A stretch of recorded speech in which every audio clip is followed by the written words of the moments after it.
So everybody's upset that someone asked Dejanay Carrington a question about intentionally poking Caitlin Clark in the eye. Caitlin Clark's teammate, Nalyssa Smith, on camera making fun of that situation. Obviously, Nalyssa Smith is done with the Indiana Fever. The disrespect continues. The disrespect continues. And if they're not careful, dump divers in the WNBA, along with their pretend friends in the mainstream media, if they are not careful, they are going to end up getting exactly what they want. Yes, you heard it correctly. The WNBA will get what it wants. And you could wonder, what do they want? They want more viewers. How? By destroying the Indiana Fever. But it isn't just the WNBA going after the Indiana Fever, as all of the sudden, they have an insider trying to bully Caitlin Clark out of the team. None other than their own player, Nalyssa Smith. So the Indiana Fever have still been putting out tweets of all of their players, and they put out one about Nalyssa Smith in the past 24, 48 hours. And so here they are celebrating Nalyssa Smith's season. Nalyssa Smith this season surpassed 1,000 career points, career high block shots, tied for second, blah, blah, blah, blah, blah, blah. They put out a tweet, Nalyssa tweets fits. Nalyssa always came fitted. Nalyssa Smith's 24 frames, the whole nine. They're and I'm like, people are sitting there like, well, hold on, man, this woman is booed up with the girl that poked Caitlin Clark in the eye. They're making videos making fun of Caitlin Clark in the eye poke. What is the Indiana Fever doing? I mean, isn't that shocking? This woman is in a relationship with arguably the one aggressor Caitlin Clark couldn't beat due to the fact she had to go so low. And the Indiana Fever is celebrating her won the daily? What is going on over there? It's not a mystery, Steve. It's not a mystery. They're worried about getting sued by Nalyssa Smith. That's why they're playing nice with Nalyssa Smith. They're keep everything above board. It doesn't matter what Nalyssa Smith does. She can go out and mock our meal ticket, the best player in the league, the person that's making us all rich, but the person that's made all of them relevant. Instead of her expressing any gratitude towards going through that incredible experience with the Indiana Fever. Incredible experience, playing in front of packed houses, all of this attention. No one would even know her name, Nalyssa Smith, if she played on any of the other 11 teams. She was the second overall pick 2 or 3 years ago in the WNBA draft. Decent player, but no one would know. She played with Caitlin Clark, people know her name. She has no gratitude, she has no respect. What's even worse is that the Indiana Fever is just letting this happen. Why would they be so afraid of being sued? Surely they can just tell Smith that these online outings are not the way to go. It's like the players have control over the whole organization, and if it were Caitlin Clark with the control, I would understand it. But we're talking about someone that wasn't even a guaranteed start at points throughout the season. Or is this her way of getting back at the Fever? She can't tell her girlfriend, hey, we ain't doing that.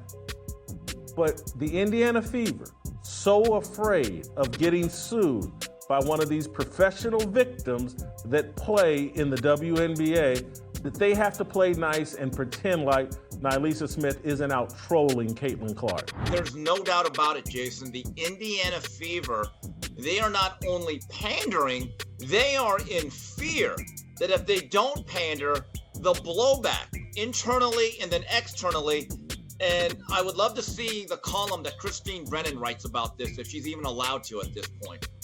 What do you think? Could these players really make a case against the Fever, or even journalists who talk about this issue? Because it's a big issue. Don't mind the fact that two rivals are in a relationship. That's beyond the point. But to mock your own teammate. And for what?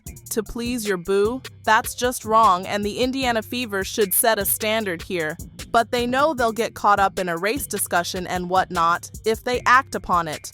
So what can they do? Remember when I said the WNBA is after the Indiana Fever to try and burn them down? Well, they could benefit from this. Let me explain. This one goes deep, but could save the dressing room's peace. So, Yes, the Indiana Fever is the biggest threat, according to the WNBA. And, most notably, Caitlin Clark is ripping up the league. But she was not expected to be the WNBA's poster girl and has been caught up in numerous scandals involving other players. So, how will they solve it? By extending the league, guess what? The new teams will select one player from each roster. By requiring the Fever to lose one or more players each year, the WNBA ensures that they may gradually but steadily destroy the huge machine that they have become. But what they didn't know back then is that this could help the Fever by letting them get rid of Smith. Right now, Caitlin Clark is playing it cool. She's trying to please everyone. She's trying to keep her fan base happy. She's trying to ingratiate herself with a group of minimum wage earners that will never accept her. She is staying polite with the media, even though they constantly disrespect her. But there will come a point with Caitlin Clark when she has finally had enough. And what may happen if I could hear you thinking? Well, if the WNBA is so intent on preventing Clark, she will just leave the league and relocate to Europe. For example, she might easily make 10 times more per year than she does currently. She is doing the WNBA a favor by staying in America, but only the W is unaware of it. With the WNBA season ending for many teams, there are already so many players heading overseas to play during the off-season. But with all of the drama currently surrounding the WNBA, on top of the low-paying salaries, some of these players are questioning if they'll even return. So let's go into what's going to happen throughout the off-season. This is all orchestrated, what they're doing. None of this is on accident. It is absolutely, every bit of it is orchestrated. And it goes beyond trying to destroy Caitlin Clark. The Indiana Fever's 2024 season is over, but it was an eventful one to say the least. From being one of the weakest teams in the WNBA last season to making the playoffs, the franchise owes a lot to Caitlin Clark, their first-round pick. Clark entered with a lot of optimism following a tremendous collegiate career, and she delivered on her promise in her first WNBA season, winning Rookie of the Year and distinguishing apart from the rest of the rookies. But she did not accomplish it alone. The Fever received several contributions from various players. Kelsey Mitchell, in particular, was an outstanding backcourt mate for Clark. Aaliyah Boston dominated the boards and made a strong presence in the paint. Starter Nalyssa Smith averaged double-digit points each game. Despite her efforts, may Smith be on her way out? And may more players leave the W? The latest problems around Smith may cause her to relocate. During her exit interview, Storm player Gabby Williams warned the WNBA, if you want to keep international players, you need to do better. So here's what she had to say. The W thinks that they don't have to pay us more in order for us to be here. And I think I didn't express that when I first talked about prioritization. You know, our commissioner talked about us being able to, you know, make $700,000. That's not true at all. There's not one player who makes that. And we were promised, you know, team marketing agreements and legal marketing agreements, but they've fallen quite short.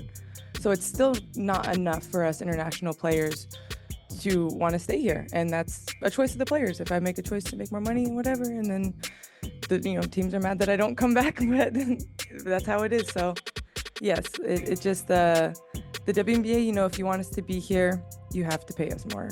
It's business, it's how it works, and that's all that means. Since that interview, less than a week later, Gabby is already in Istanbul, where she will be playing for the offseason. And from the sounds of this interview, it seems like she's probably going to make more money overseas in EuroLeague than she did during this WNBA season. There will come a point with Caitlin Clark where she gets tired of the bullshit, tired of the disrespect. Now, it's not out of the norm for WNBA players to play during the regular season and then during their off-season play overseas. This is something that has been happening for like the entirety of the WNBA. It even went as far as to 1 year in 2015, Diana Taurasi played in Russia and did not play in the WNBA. And it was never outright stated that she didn't play in the WNBA because Russia basically put that in their contract, that if she went there, she couldn't play.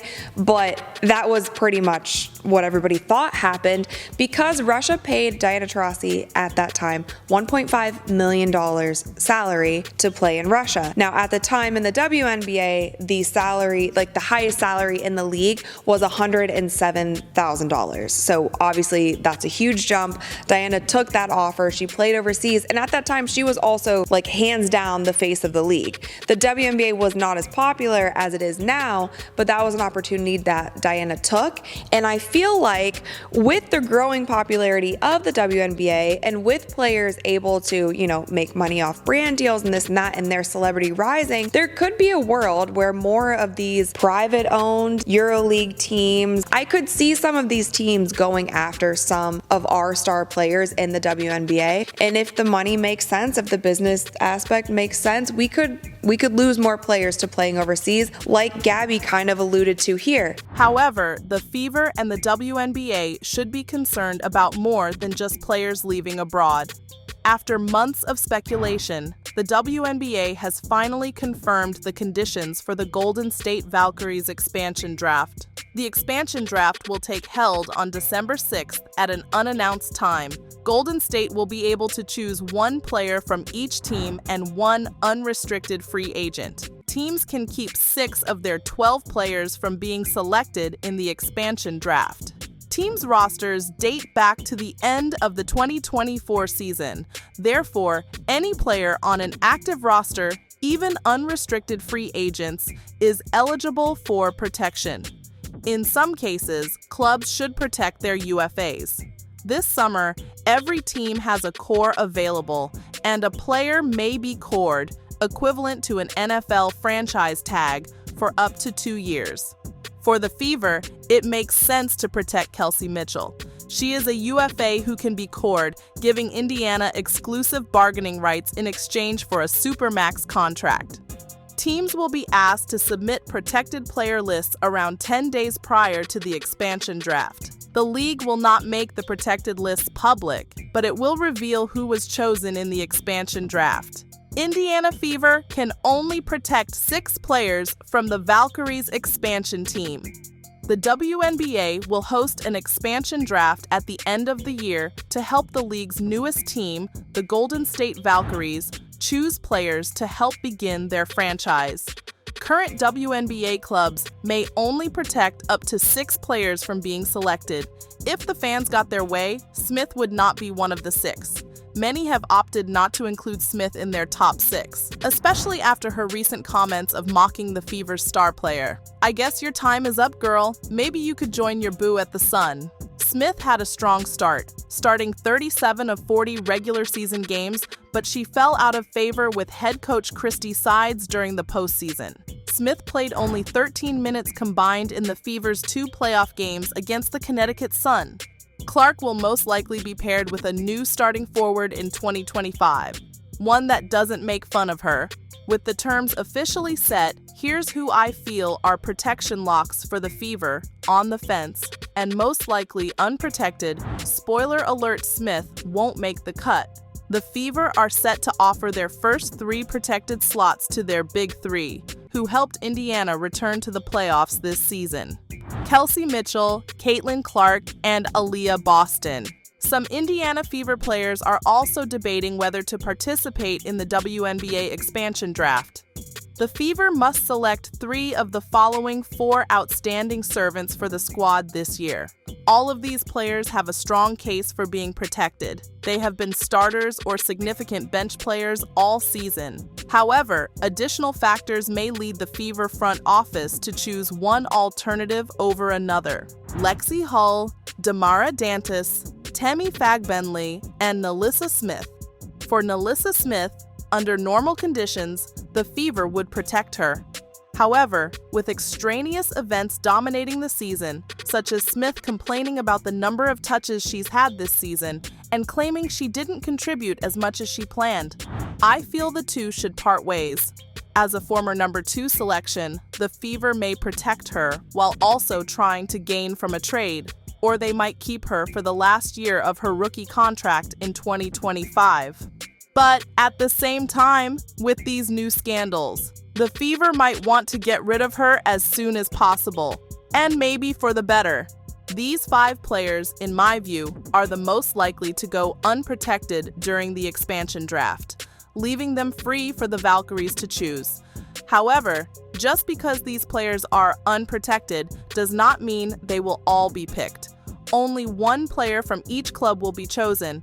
Therefore, the bulk of these players will be able to return to the Fever in 2025. Katie Lou Samuelson, Grace Berger, Victoria Saxton, Christy Wallace, and Erica Wheeler. What are your expectations? Or more specifically, who do you picture being selected by the Valkyries? Who will the Fever attract before the start of the upcoming season? And most important of all, will the Fever get rid of Smith after her disgusting behavior in recent weeks? Let me know your opinions in the comments section below.